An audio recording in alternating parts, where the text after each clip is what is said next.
Welcome to the Arizona Pickleball League podcast. Presented by Jigsaw Health. It's fun to feel good.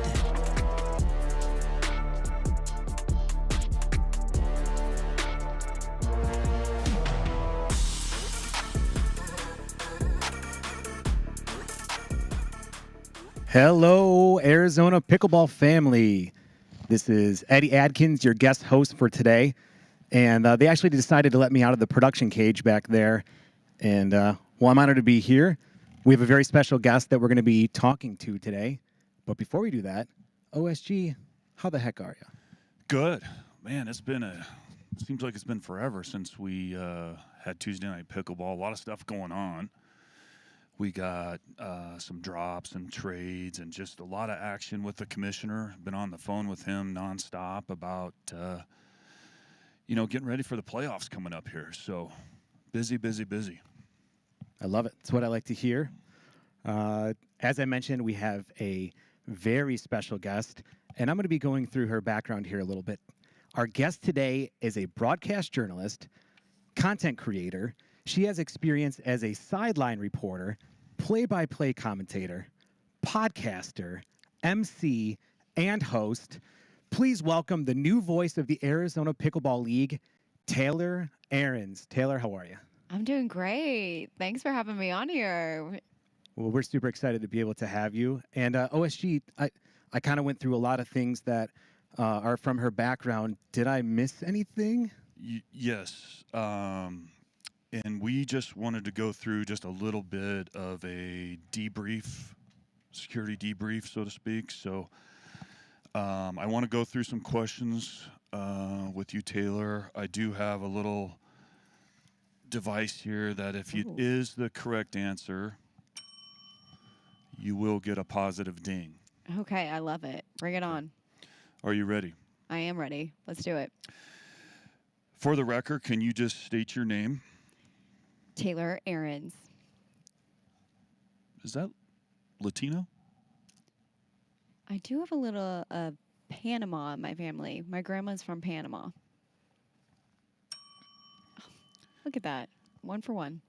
Do you wear contacts or glasses? I do not. I have 20/20 vision. Excellent. Sunglasses? I should wear sunglasses more. I don't usually wear them, which is probably not good for my eyesight. I know you're sitting over where you're at today, but do you prefer the microphone off your right ear or your left ear? Definitely my right ear. My hair falls on the left, so it's a lot of hair over there, and the microphone has its space. There we go. Speaking of hair, when you, and we'll get to this in a little bit, do your, let's say, yoga and your fitness, do you braid or use a clip? I use a clip. I usually like to do a little high bun and usually just wrap it around with a little hair tie. Is it a softer bun or is it a pretty tight? Soft. Laid back. Can you tell us your favorite routine that you ever had as a dancer and maybe where that was? I've gotten to do a lot of cool things. I would say the coolest experience is when I was a Texans cheerleader. We had a halftime routine with T-Pain, and a couple of us got to go on stage, and I was one of them. So I was dancing so close to T-Pain, and it was super sweet. Double yes. Doesn't happen very often. Oh. Now, you have a fitness background, dancer. Can you do a walkover right now? Yeah, absolutely. Okay. The other thing you teach a lot is yoga. Could you do a handstand scorpion right now? Oh, yeah. I could bust it out right now. Might need some pants, though. Not in this. Tell us one thing that's unique about you. Let me think about this. I'm also a runner. I just finished my first marathon in January. 23.2. 23.2. Last question. Who is the most famous person you've met so far?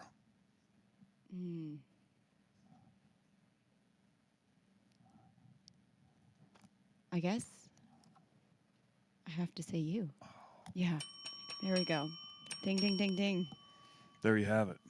Well, thank you for answering Wait a that minute. last one correctly. Oh, She did answer all of those correct. I think there was a triple sting. You have now been security verified. Oh, my goodness. Can you autograph it for me? I will later. Okay, yes. fantastic. After the Yes. show, Welcome. got to do that for me. All right. thank I think you. we're good. Yeah, that was great. Thank you, All right. OSG. Yes. Pass my background check. Solid. Oh, there's a couple other things we found in the background check too that we'll be getting up into in a little bit here. But Got it. I'm glad you passed because he was really concerned with the whole most famous person you've ever met. Got to feed the ego a little bit. For so sure. You got to know who's coming in. That's right. Exactly. Well, let's talk a little bit more about broadcast journalism, right? You went to college for broadcast journalism, and you actually also have your master's in sports administration. Is that right? Yep. What drew you into that? I have always been a sports fan. And ever since I was a little girl, I actually wanted to be a sports broadcaster. My family loves sports, so it's always something I wanted to do. I'm also a performer from cheering and dancing growing up, so I love the performing aspect of it. And then combining it with sports is just the perfect combination. So I was just so excited to get into it, and I studied it in school, and here I am today. So from a little girl, you were watching TV, and you're like, I can do that. You followed it all the way through, and now you're actually living that. That's pretty cool. Exactly. It's so unique. Usually when you're a little girl or a little boy, you say like, I want to do that. And then you grow up and you're like, no, I don't want to do that anymore. But when I was in 4th grade years old, and I drew a picture of me on an ESPN desk, and I still have this picture to the day. And it's just crazy that I am here now fulfilling that dream. OSG, at what age did you know that you wanted to be an elite security professional? It was probably at Chuck E. Cheese. A gentleman there by the Norman Bushnell, who was the owner at the time, gave me an opportunity to kind of look out for Chuck E. Cheese himself, but also the jump around and the playground area. And, 6 months later, I knew this is what I want to do. Take it to the next level. Well, and here you are now fulfilling here I that am. dream as Right. well, and we feel safe and secure because of it. Thank you. Thank you. You brought up mentors, and I know in the sports broadcast world, it's a cutthroat business, right? But it's probably good to have mentors. What's your experience been like with that? Do you have a mentor? Have you had one? Do you mentor anyone else? Talk about that a little bit. Yes, I have been fortunate enough to have a lot of people help me, especially in this industry, like you said. Help goes a long way. And Drew, which y'all are all familiar with, has been a mentor for me. So he has been giving me lots of tips, and I think he's been a really big part of this new journey. And I'm just excited to apply it all and really get to show what I have in this coming game tomorrow. That's so cool. We love working with Drew. We miss him. So it's great to know that he's able to rub off on you, but you also have your own little personal style and take, which we're excited to see. So you've kind of done a lot of different roles in the broadcasting world as well as performing. What would you say is your kind of favorite role in all of that? I love play-by-play. So this will be my first time doing the play-by-play for pickleball, but I've gotten to do softball and baseball for play-by-play, and I just think it's so fun because you really get to describe what's going on. You get to be in the game and around the atmosphere. It's just a new experience that I never thought I wanted to do because I always wanted to do the sideline reporting. But once I got into this, I was like, I think this might be it. Like, I think this is what I wanted to do. Well, I'm sure a lot of times with sideline reporting too, it's tough because it's like you're watching and you're observing and you're putting together, and then it's boom, you're on the spot for a little bit, and then back to the observing, where it seems like with play-by-play, it's a little bit easier to kind of stay in the flow of the match and really get a sense of that. Is that an accurate portrayal of it? Oh, for sure. You can really stay locked in the game as you're sideline reporting. Sometimes stuff happens and you could just not pay attention to the game. But by play, you got to know what's going on and you're forced to watch it. And especially for those games that are so close and so exciting, that's when it really gets exciting. So you were saying you've done play-by-play for football, is that right? I did baseball, Baseball? and softball. Okay. What's the difference? Like where, like, you know, trying to bring it back to pickleball here, it sounds like it's going to be a completely new and unique experience. In some ways, it might be faster paced than what you're used to. Like in baseball, there's a lot of time between plays. Football, there's, you know, a lot of time between plays as well. In pickleball, there's a little bit less time. It's more fluid. What do you think it's going to be like when you kind of make that transition? Yes, there's definitely pros and cons. Baseball, like you said, there's a lot of downtime. I am looking forward to pickleball, faster pace. And the great thing is about this is that you don't really have to talk during the play. You let it play out. Well, we prefer when you don't. So Exactly, exactly. So that is like easy breezy. And then, especially for those big plays, I have lots of terms that I like to use. And it's just like what you said, paying attention, what's going on. And what they both have in similar is that you just have to talk like what's going on. It's so simple, yet it could be challenging for sure. But that's how I look at it. You just have to explain what's going on. And like the listener is not watching the game and they're listening to it. So you just got to describe what's happening. One quick thing. Do you have a signature phrase, sign on, sign off during the game? You just mentioned some of the things right there. Is there a signature that we need to look out for? You'll just have to find out tomorrow. That's why you got to Okay. tune in. Okay. Look out for it. I like it. Fantastic. So obviously when you're doing live broadcasting from every role, from camera operator to producer to replay operator to commentator to host, things happen, right? Sometimes they might be embarrassing, sometimes they might be exciting. Do you have any situations where that has happened to you? Like, what's your most embarrassing thing that's happened while you were live? Oh my goodness. So many crazy things Really? have happened to me. I trying to pinpoint like the most embarrassing.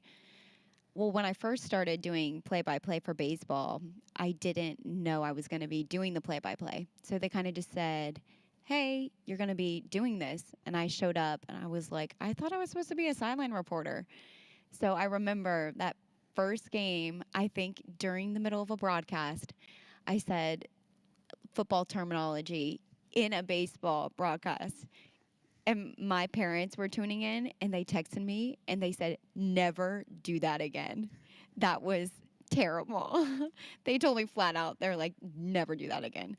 But that night I had to study up and the next day I was pretty good.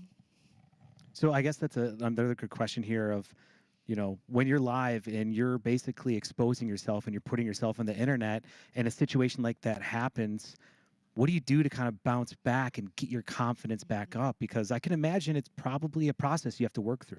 For sure. It's definitely discouraging when you have those little mess ups, but you have to remember you are human and just move forward. You can't get caught up on those mistakes because it's going to keep happening. You just got to brush it off. And if you do realize you made a mistake, like own up to it. Say like, "Oh, excuse me, I meant to say this instead of this." So I guess just moving on and owning up to those mistakes. How thick of a skin do you need? And actually, I'm going to ask you guys both, right? Because to be good in security and to be good in broadcasting, you need a thick skin. Quick, who needs a thicker skin? Security. Yeah, definitely security. You got to fight off all those crazy people. Wannabes Mhm. sneaking in. hmm I love it. But you definitely got to have thick skin for broadcasting. because you're going to get a lot of no's, which I have gotten so many. And just like I said, you got to brush it off and keep on chugging forward because eventually that yes will come. Well, it's almost like when you do well, great, but when you do bad, people will tell you, right? Yep, they will definitely voice their opinions. Oh boy, I can imagine. OSG always does an extremely thorough background check of anybody that becomes part of the Arizona Pickleball League family, and I think there was something in her background that that you really wanted to make sure we can get some clarification around. Is that right? Yes, I just a couple seconds ago got through my earpiece from Vince McMahon that they're still reviewing your WWE application, Okay. but they were a little concerned at what name you wanted to be. Do you remember, or what was that stage or wrestling name that you presented to them? I was no, I don't remember. Actually, I never got a name. I didn't make it to that point. But my motto was, I leave a little sparkle wherever I go. Do you want to go a little further into that? Because you did actually. Is it like a tryout for the WWE? Like, talk to us about this, Right. because this is pretty cool. Yeah, so I tried out for the WWE like about a month ago, and they flew us out to UCLA. There was about 50 of us, and yeah, we just went after it in the ring, running the ropes, bumping, and they were filming a reality show during this. So you will get the full inside scoop in about a year, but I did the experience, and it was super cool. Did you have like a move that this is going to put them out? Like, did you have like drop the elbow, sleeper hold? You know, from my dance background, I can kick pretty good, like little kick over my head. I would knock them right out. I like it. I mean, So, it's good. That seems like a skill set that can translate to a lot of things, including pickleball. So, yes. I mean, self-admittedly, pickleball is a new thing for you. Have you played? Have you hit a ball? Like, where are you at in your whole pickleball journey? Because I'm telling you, you're going to get hooked. So you might as well just prepare a portion of your life for the rest of your life to play. But what's your background in it so far? Absolutely. I have been a consistent recreational player, so I'll go out and play it for fun. And I actually just got the call recently that I was going to be doing the play-by-play. So I've been doing my research. I knew general knowledge, but now I'm really deep diving into all the technical parts of it. Well, let us be the judge of your knowledge here, because I got a couple. These are some general trivia questions here, okay? Are you ready? I am ready. Let's do it. Bring it. All right. I mean, this is going to be multiple choice, by the way. Okay. What year was pickleball invented? A, 1994, B, 1938, or C, 1965? I'm going to go with C, 1965. That's right, 1965. Good. What, may I? Go ahead. Oh, yes. And for those of you listening, that was me hitting the bell this time. I got the honor to do that. So, okay. The thing that pickleball players use in their hand to hit the pickleball is called A, the paddle, B, the paddle, or C, the paddle. This is so tough. I'm trying to figure out between B and C. We're just going to stick with C, paddle. I say that because there's been a lot of commentators in the past who have liked to call it a racket. And let me tell you something. That's a no-no. That's a big no-no in the pickleball world. So that is a big no-no. I learned that right out of the gate. So it is a paddle. Absolutely a paddle. Question number 3. What is the term used to describe the non-volley zone in pickleball? Okay. Is it A, the bathroom, B, the office, or C, the kitchen? It's the kitchen. All the action is in the kitchen. Very good. And last question here for you when it comes to pickleball. How excited are you to be the new voice of the Arizona Pickleball League? A, not very excited. B, very excited. Okay. Or C, all your hopes and dreams have come true. Definitely C. C, C, C. Yes. We're All of excited the for you. above. Yeah, we're definitely excited for you to be the new voice of it. OSG, Yes. what other questions do you have here for Taylor? I know you do a lot of background I checks do a with lot of people. background. I did have one more, just on the Hot Works instructor. I think you do. Mm-hmm. Is that something you train and you do with people? Are you in the sauna with them, or are you out of the sauna with them? Because that Kind of both. So I am the virtual instructor for HotWorks. So when you go into the saunas, you will see me on the screens.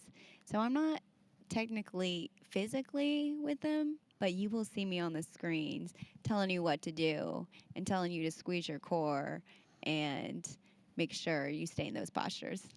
Well, I'm sure you guys Dancer, would be surprised by my Hot Works, physique. cheerleader. I mean, What is we have Hot enough Works time though? to go over all the things that this girl can do. That's right. I know, it's all over the place. What I was going to say is you can tell by my physique, or you'd be surprised by it.